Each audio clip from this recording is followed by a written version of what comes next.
ভারতের উত্তরাখণ্ড রাজ্যে উগ্র ডানপন্থী হিন্দুত্ববাদী জনতার হয়রানি থেকে এক মুসলিম দোকানিকে রক্ষা করে দেশ জুড়ে আলোচনার কেন্দ্রে উঠে এসেছেন হিন্দু যুবক দীপক কুমার। মানবতার পক্ষে দৃঢ় অবস্থান নেয়ার পরই হুমকি, কটূক্তি ও বিদ্বেষমূলক আক্রমণের মুখে পড়েছেন তিনি। ঘটনাটি সামাজিক যোগাযোগ মাধ্যমে ছড়িয়ে পড়লে ব্যাপক আলোচনা ও সমালোচনার জন্ম হয়। ঘটনার নায়ক ৪৬ বছর বয়সী দীপক কুমার, পেশায় একজন জিম মালিক। ভাইরাল হওয়া একটি ভিডিওতে তিনি দৃঢ় কণ্ঠে বলেন, আমি হিন্দু নই, আমি মুসলিম নই, আমি শিখ নই, আমি খ্রিস্টানও নই। সবার আগে আমি একজন মানুষ। মৃত্যুর পর আমাকে জবাব দিতে হবে সৃষ্টিকর্তা ও মানবতার কাছে, কোনো ধর্মের কাছে নয়। ঘটনাটি ঘটে ভারতের উত্তরাখণ্ডের কোঠদার শহরে। ওই দিন দীপক কুমার তার এক বন্ধুর দোকানে অবস্থান করছিলেন। এ সময় উগ্র ডানপন্থী সংগঠন বজরং দলের কয়েকজন সদস্য ৭০ বছর বয়সী মুসলিম দোকানি ওয়াকিল আহমেদকে হুমকি দিতে শুরু করেন।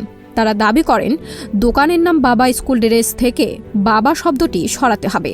তাদের যুক্তি ছিল, বাবা শব্দটি কেবল হিন্দু ধর্মীয় ব্যক্তিদের ক্ষেত্রেই ব্যবহার করা যায়। এই দাবির তীব্র বিরোধিতা করেন দীপক কুমার।